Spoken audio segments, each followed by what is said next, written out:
Today is October 29th, 2016. Holy refinement and the warning whistle of the world. Holy refinement. Prepare my people for my coming. Prepare my people that for there to be a holy church, it must first be refined through the fire.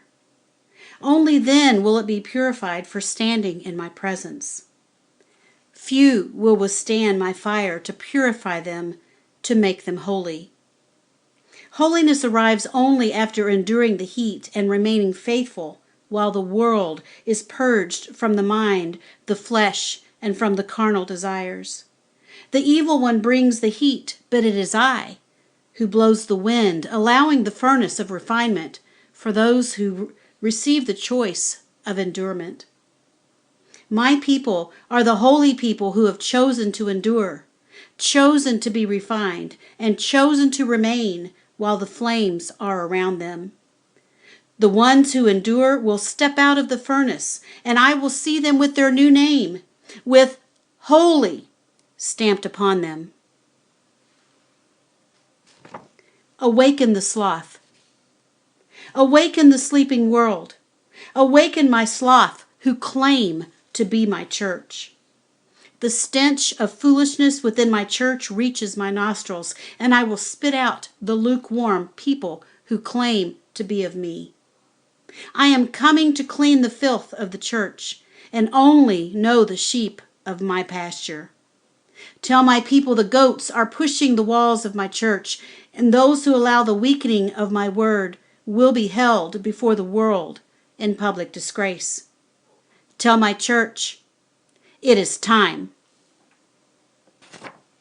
I have several things I want to share today, and I hope that I can complete it in this recording.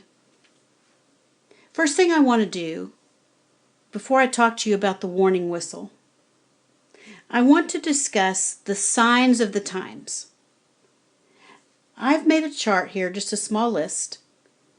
And if we just look at things of the world, take away Christians' perspective. Here's a few things I wrote down. Right now, just a couple days ago, the Attorney General pleads the fifth when questioned by Congress about the 1.7 billion, that's a B as in boy, 1.7 billion in cash Obama gave to Iran. Pleads the fifth when questioned. Saudi Arabia is planning, and they just had an announcement on October 19th, that they are selling bonds, the biggest sale ever of 17.5 billion, B as in boy, billion, bonds, which the plan is to rake in cash for them, and that will thus totally crash and tip the economy, the world economy. China is telling its citizens to prepare for war. Russia, just a couple weeks back, had 40 million people, 40 million citizens practice and go into bunkers for the day. We have videos of a man eating a heart out of another man and other Muslims cheering him on. There's a video of children being buried alive.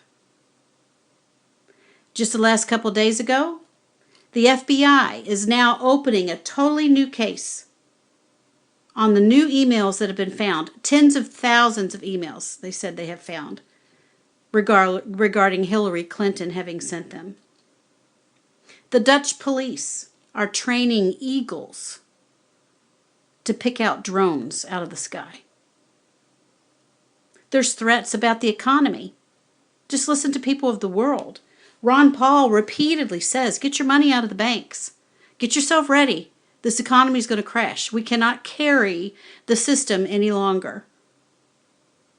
Newt Gingrich, just the other day, and it was very interesting, recorded some very fair and a very valid perspective of what he's seeing and what's going on and the corruption in our government. Look at our weather. Look at what's going on in the weather all over the world. And I just want to make an interesting comment about something, and I'm sure many of you know this. But have you thought of the word abomination and the word Obama? Abomination, abomination. Interesting, isn't it? Or is it a coincidence? And I'm going to share this. I have an acquaintance that told me this just a couple of days ago. They told me this personally as I was at their house, actually. They have a son in the military. I'm not going to say which one it is. And they have been having numerous meetings. Some are classified, and he could not tell them some of the details. Others he could. And one of the key things that he has said is that we are gearing up and geared up for civil war. They have been told if they cannot follow instructions and commands, regardless of who is in leadership and who is in the White House, if they cannot follow instructions and commands without question, they are to hang up their uniforms and get out. They also are gearing up and prepared for roadblocks. Just take a look. Now remember, we're talking from the world's perspective. Think about the videos and the pictures you're seeing of tanks and trains and convoys of military vehicles and UN vehicles all over the place.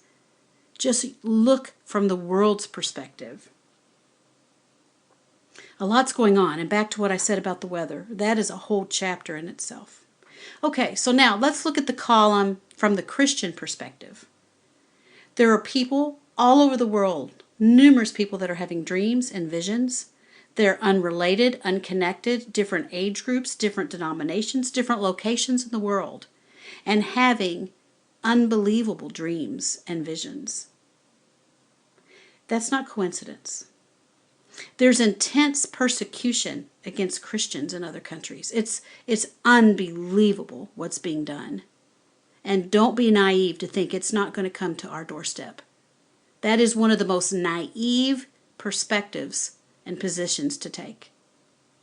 There's disruptions in cities around the world by Muslims. Intentional disruptions, intentional stopping of traffic, intentional destruction of property and possessions.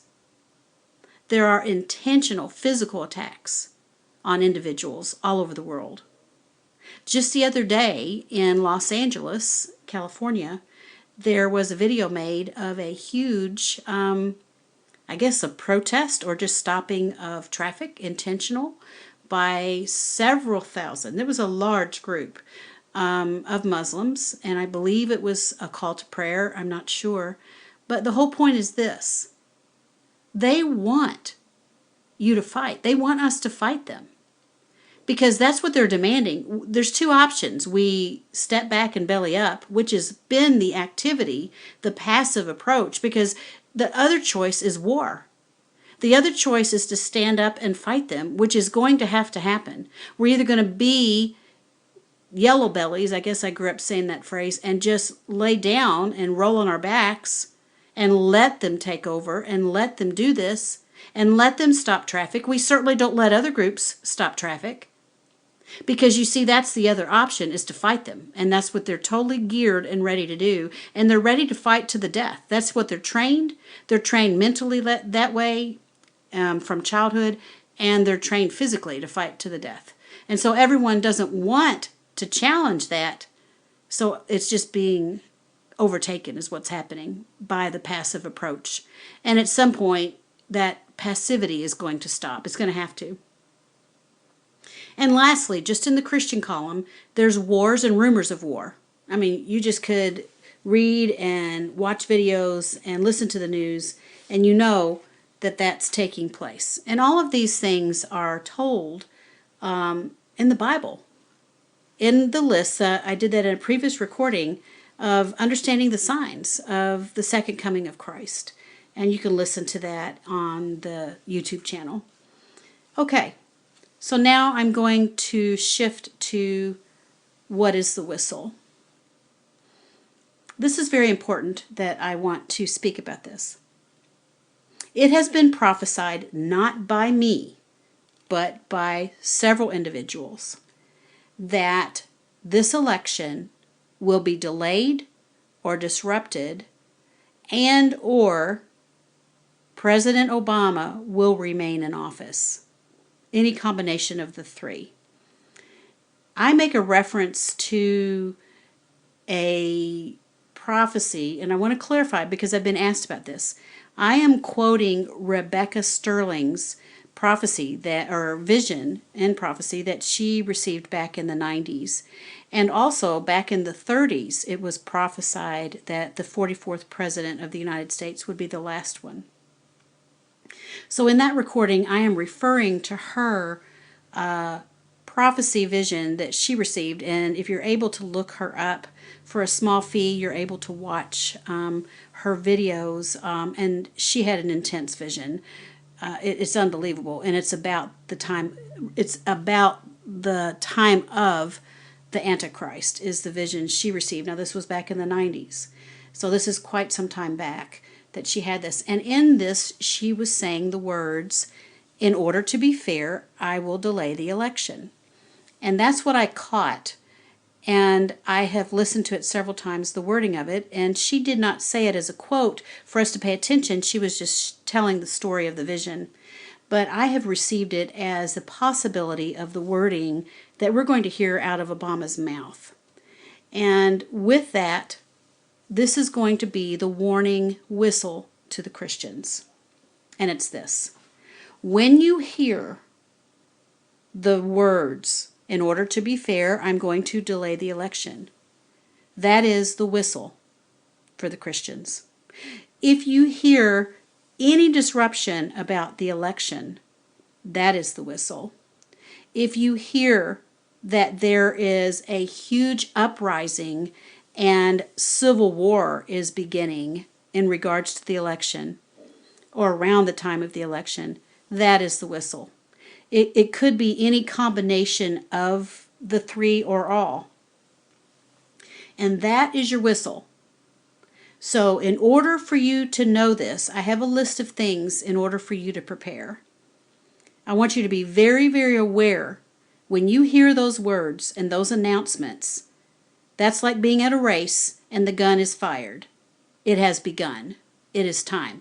Many things have already begun. But that is the official letting out of the gate, okay? Beginning of the race, so to speak. I don't want you to be caught unaware. I don't want you to be caught clueless. I don't want you to be spinning in circles and wringing your hands. You're going to know what to do, how to do it. You're going to know what's going on. You're going to know why. So here goes. Let's talk about being spiritually prepared. What you can be doing now to prepare. We must prepare for the refinement. This has to happen in order for the church to be purged and cleansed of the goats that have spilled into the church, of the unholy who are spilled into the church. The Bible talks about that. There's going to be many who fall away. And I say this over and over. Be prepared that it's going to be people that you looked up to. It could be a spouse. It could be family members. It could be your pastor. It could even be the person who led you to Christ. Be prepared that many are going to fall away. You know why? They don't want to go through the refinement. They don't want to go through the difficulties. Do any of us really want to? But you have to know your identity and dig your feet in and be rooted and endure the refinement, endure the heat, endure the difficulties so that you can come out the other end and be called holy and be welcomed at the marriage supper of the Lamb. The heat will be intense. It's going to be difficult. There's only one way out, and that's to deny Christ. And many are going to do this. This refinement is required by those who wish to be at that table. We got to go through it. Don't be naive to think that you're going to be grabbed and snatched and totally removed from difficulties and testing of your faith. Be in a state of repentance. Pray and confess. Get right with the Lord. Get right with other people. Make things right. Don't be in conflict with other people and call yourself a Christian. That's not a holy person. We're not perfect people, but we are holy people. Confess and get your heart right. Get your life right. Clean your house. Get the filth out of your house. Behave as if Christ is coming to your door tonight. What would you want in your house and what would you want out? Intercede for your children. Pray for them. When judgment comes and these difficulties arise and the judgment hand of the Lord comes, God's face will already be turned. That's not the time to scream out to God. That's like being in a courtroom. And let's say it's you or it's another person, you're witnessing a case going on, and suddenly the verdict comes in. Is that what if the person right then starts screaming and shouting how sorry they are? How does that look to the crowd? How does that look to the judge? Wow, they could have done that a long time ago, but no, they're doing it right at that moment of sentencing. That's how it's going to look when at the last second, when judgment arrives, suddenly that's when you want to get your life right. That's when you want to make God first and Jesus Lord of your life. Clean your house. Get it ready. Get your heart ready. Get God's word over your door frames and at your gates. That one's serious, people. Get the filth out of your house. Print out studies on faith and get Christian books. Have materials. Because listen, when the electricity goes off, what are you going to do? What are you going to do to pass your time? It's going to go back like the old ways. You're going to be bored to death. If you have not planned ahead spiritually, things are going to be difficult and hard. Food will be scarce. All of the modern conveniences may not even be available at all. Are you going to be happy?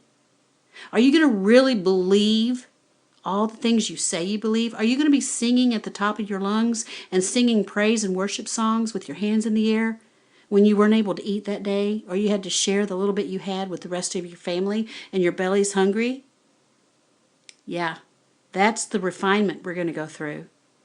Oh, it's easy to praise God when you've got it all. It's easy to say you're faithful when you don't have difficulties. That's what's coming. Okay, let's look at the physical side of how to prepare. When you hear the whistle, now, listen, they're just not going to say, okay, Christians, all the money system's going to crash, and we're just letting you know, world, that everything's falling apart, and go take care of yourself. That's not how it's going to be announced. They're going to be covering it up.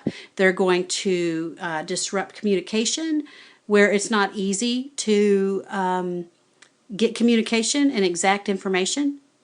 So I'm telling you, when you hear the announcement regarding the election and disruptions within your communities and here in our country, that's the whistle. Just imagine that a whistle was blown or the gun at the start was fired and they said, go. Okay, so what can you be doing now and what are you going to do that day? Now, I would tell you to get your money out of the bank and start getting food and supplies. You can listen to my recording. It's number 7. I recorded it last year, but you can still listen to it, how to prepare for what is coming. Those of you that are just now starting, you need to move very quickly. Many people have been doing it for a while and still are doing it. But that particular day, when that whistle is blown to the Christians, that's the key to the Christians. Get to the bank and get your money out of the bank as fast as you can, and get to the store and get as much as you can that day.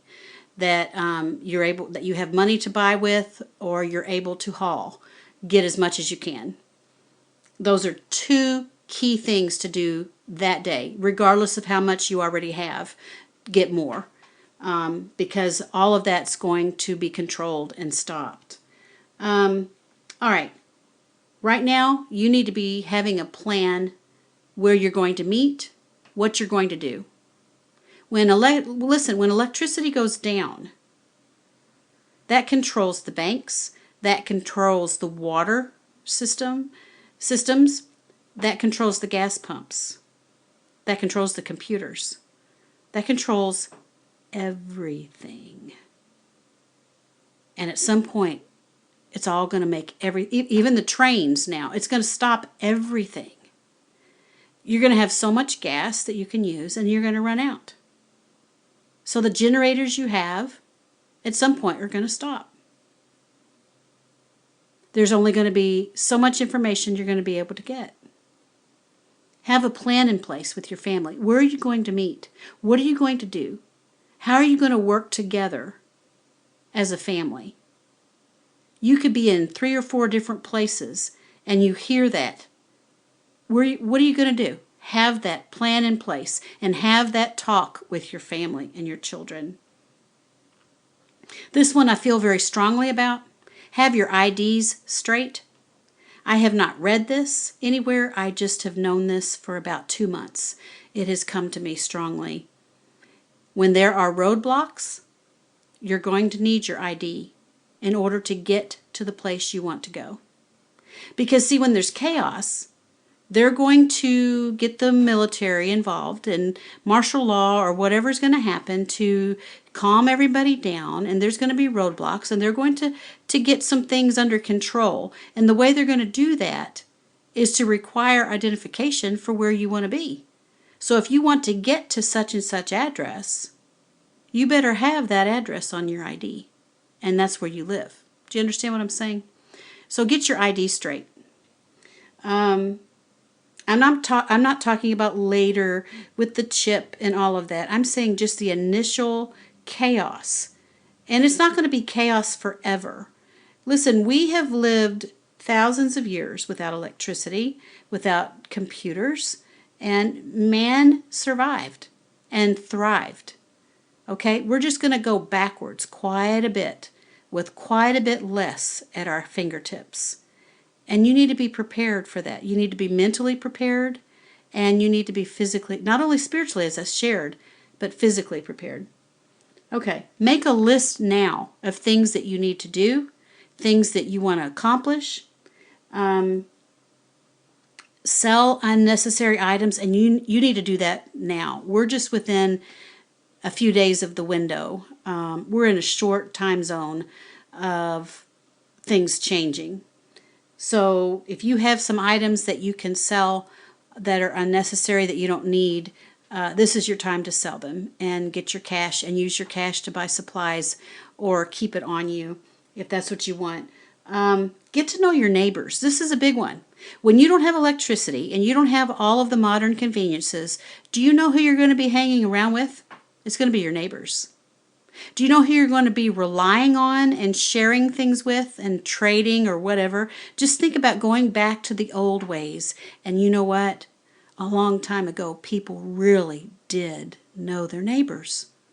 And they had great relationships. Get to know your neighbors. Have a cookout. And I mean this. Get to know your neighbors, especially your Christian neighbors, and have conversations with them. Go ahead and be getting your food and especially water. As I shared in my number 7 recording, I talk about think of yourself as going on extended camping. What are the things that you would need and want? My rule is prepare as if it's going to be a hard winter. Think about the things that you're going to need if it's a hard winter. If we don't have the conveniences of heat, what would you use? Another thing on my list is tools. If you don't have machines, or if you only have machines that have gas or require diesel, what are you going to use? How are you going to maintain your needs? I would definitely put tools on your list that you may need. Specifically, know your plan. That's crucial. Know what you're going to do, where you're going to go, where you're going to meet, how you're going to handle it, and what you're going to be doing that first day. Print out your important documents and things off of your computer that you don't want to be lost forever. Who knows about that? But if there's something really special that you want saved, I would print it out and have yourself a binder or a box and put those special things in them. Again, listen to number 7 on how to prepare. And I'm sure there's other people out there that have much more detailed things than I do. But I just wanted to share that. Okay, quickly before I close. I have been, over the years, sort of my pet study, my pet topic, my pet person has been Noah.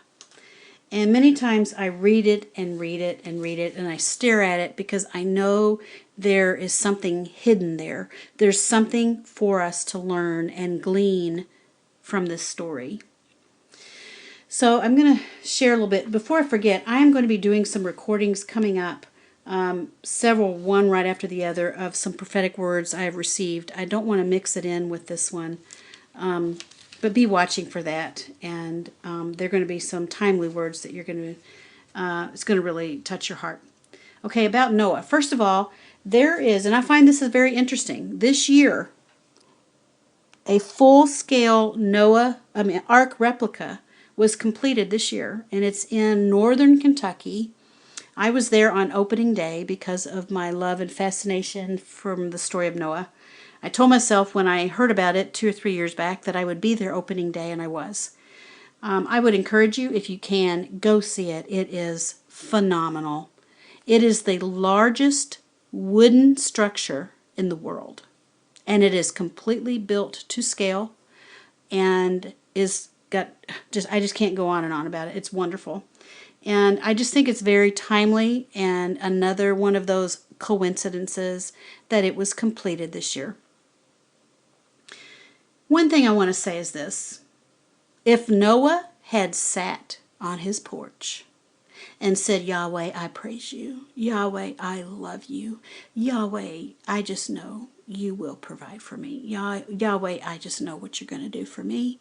Yahweh, I believe in you. Yahweh, you are Yahweh. He would have drowned in the flood. Did Noah say God would provide for him?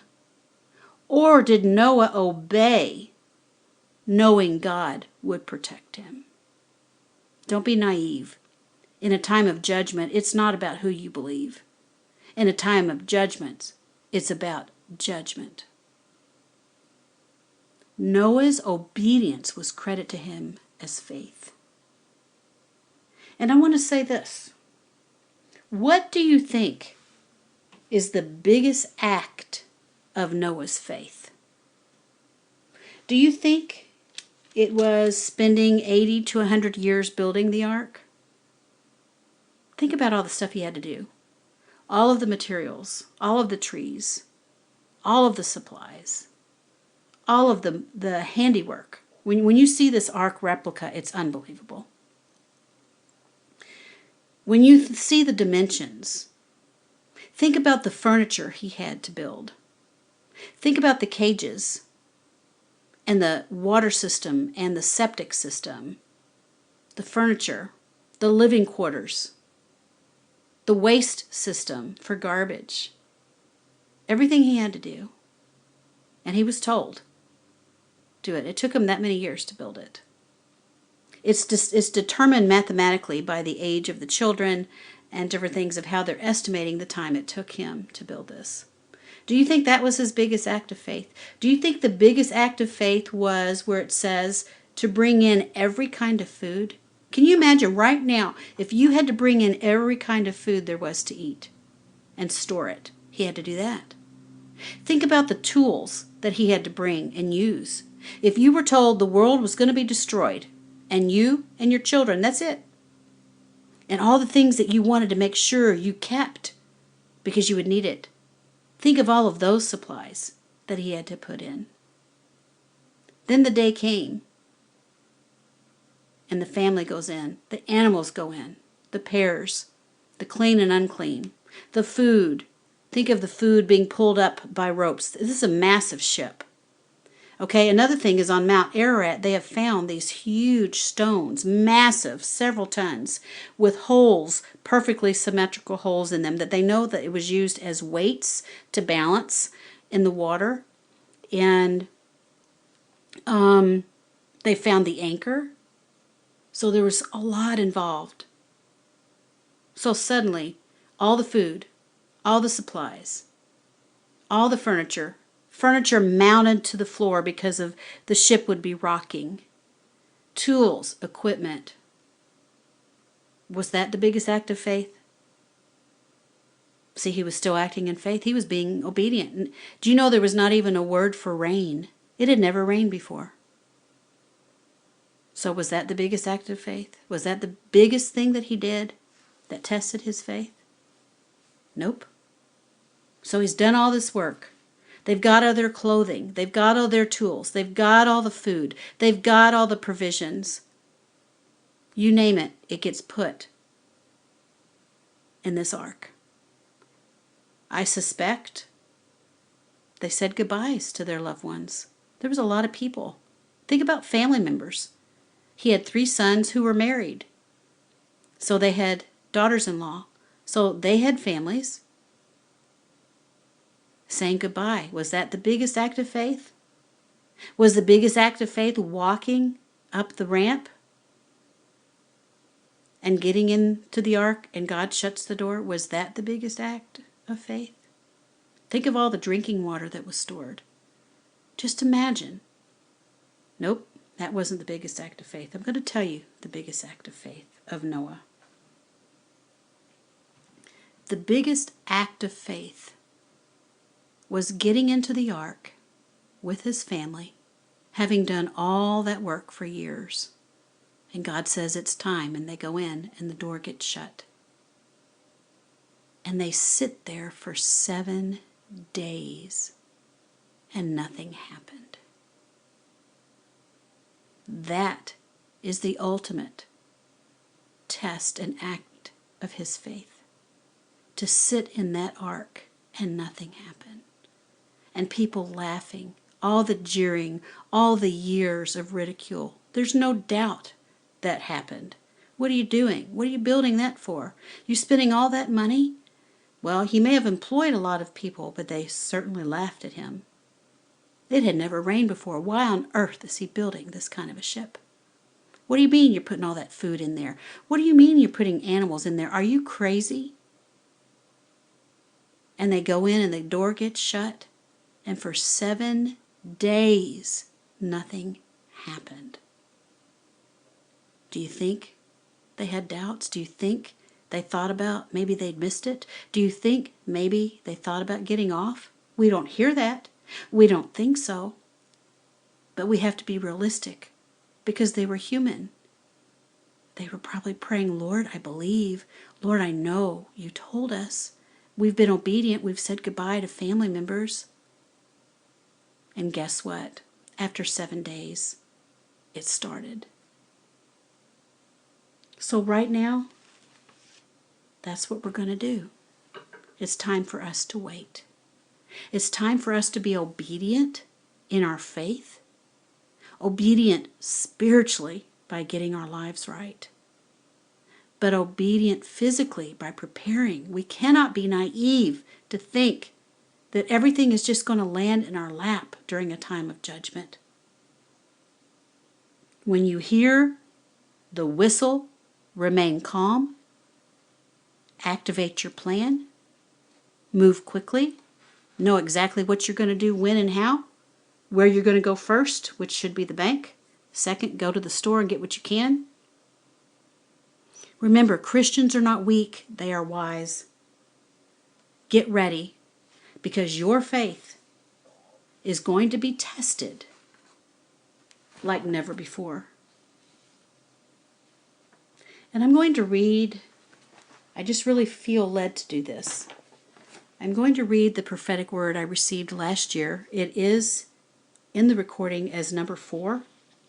This is part of the prophetic word that went out worldwide. I received it in 4 parts, and it took over 48 hours to write it down. It's probably the biggest prophetic word I've ever received and most effective. And this part did not go in that particular interview. You can listen to this in the prophetic section here on YouTube. But I'm going to read this, and I pray it touches you in a way like it didn't before. Right now we wait, but we are in the behavior action of our faith. Noah waited before they got on, but he was preparing while he waited. Then he knew when it was time, and they went in, and he was completely ready. And that's our place right now. And I'll close with reading this, and I pray that it touches you in a special way. To the church, are you ready? Are you prepared?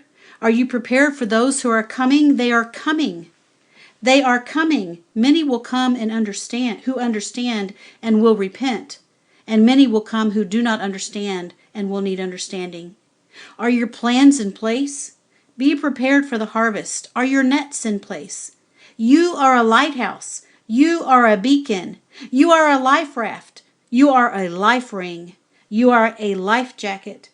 You are the lighthouse in the storm. You are the beacon of light in the darkness. You are the life raft in the waves. You are the life jacket to the drowning. Where is my church? Where is your strength? Where is your light? The harvest is plentiful. Where are my workers? Where are my servants? I cry out for my harvest, but the workers are few. You are called to be the strength of the world, yet you do not even put out your nets. Where are my watchmen? Where are the workers of the wall? Where is your protection? I scream for my workers, but you are asleep during the watch. Awaken, rise up, my church, for the time has come to take heed. The storm is coming. Do you see it? Where are the guardsmen guarding the wall? The guardsmen guard what is precious, and the watchmen stand high, warning those of what is coming to those inside, so they can prepare. Who is guarding your walls? Prepare, prepare. Unify, church, and be strong. The time is here. And this one is the most important. To my people, are you ready? Are you prepared? Are you prepared for those who will be coming to your home, who will need your help? Can you give answer to the hope you have within you? Where is my word? You come to my house claiming to be of me, yet you do not even know my word. You come into my house while my book gathers dust in yours. Week after week you come and you have not even picked up my book. You use a machine to give you pieces of my word. Where is my word? Where is my word? I look at your door frames and they are bare. I look at your gates and they are bare. Where is my word? Where is my word? Read my word. Know my word. Hide it in your heart because you will need it. You must know my word, for it will sustain you.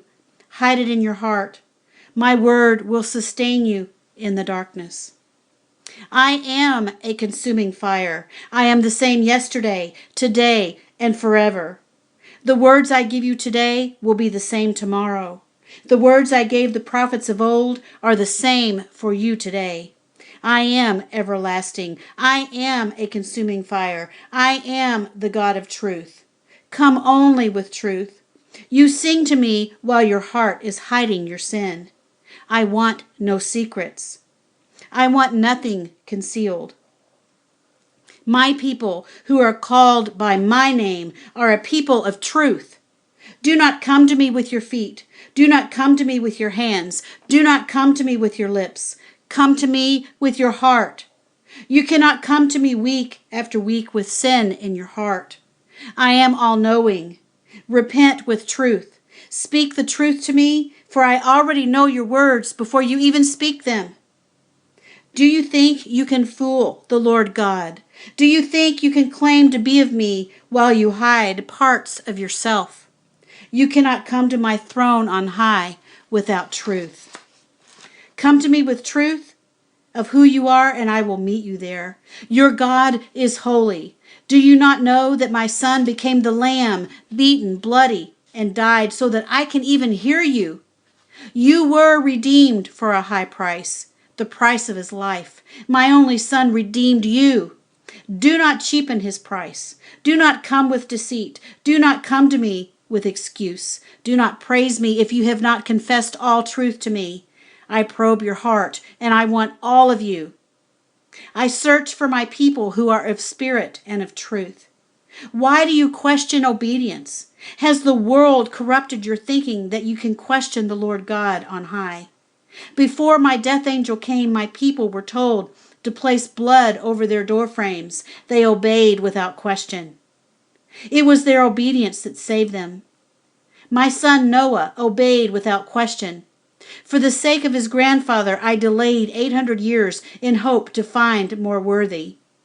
In my anger, in my despair, in my rage against an evil world, I brought calamity to it. It was through obedience that Noah and his family were saved. Noah and his family covered their ears, for the noise was deafening. My servant Joseph and his entire family were saved from the great famine. My people were saved by obedience without question. Be obedient to my words. Be truthful to me. I detest a lying tongue and a lying heart. Bear your soul to me, and I will give you rest. Bear your heart to me, and I will claim you. Obey my warning. Obey my instruction without question. It will save you and your family. Guard your children. Do not let anyone who is not of me around your children. The world is evil. Trust not the world with your children. You are of royal priesthood. My people are a holy nation. Your children wear royalty because they are pure. Prize your offspring. They are pure. Cover their ears from the corruption of this world. Cover their minds, or the world will take them from you. The world is coming. They are rattling the doors like in the days of Lot. Are your doors fastened? Are you inside with provisions like Noah? Are you unshakable, pure and holy, and true to me without standing against the world? Where are the men? Where is the strength of my people? Does not a thief come and tie the strong man so that he can rob the whole house? Are there any strong men left who can protect my people? Men, rise up. I want men of strength and of truth. Noah was refuse to the people, yet he saved his family. The storm is coming. I am warning my people. Do you hear the sound of the threshing floor? Will you fall between the cracks like the tares? I claim only a people of truth. I claim only a church found spotless and holy. Prepare, prepare, repent now before it is too late. The day of Noah was much repenting, but my face had already turned. The day of Lot was wailing and sorrow, but my face was already turned. Do not wait until disaster to think of me in your heart. Do not wait for the deafening noise to call out my name. Come now, come to me now with your wailing. Confess to me, come to me with a pure heart, with lips that speak truth at my throne. Be warned, be warned. I will claim only a people of holiness, undaunted, untainted, unchanged, and unmoved. I am your rock. I am forevermore. I am the everlasting God. He who has ears, let him hear. The word says, as in the days of Noah, will things be, as the time of the Lord's coming near. Have you thought about when the rain started and the water came up and up and up? The word says that the water went 20 feet above the mountains. So think about the tallest mountain in the world, how tall that is. And the water was 20 feet higher than that. Can you imagine when the water was coming up and up, and people who had boats or even ships jumped in them, thinking they could handle it? Do you think there was banging on the ark? Do you think people would remember that ship? Remember that man Noah? We got to get there. He'll let us in. He'll let us in. And they jump in a boat and they paddle or steer over there. Maybe even tried to tie onto it, banging and banging, wanting to come in. But it was too late. Judgment had arrived.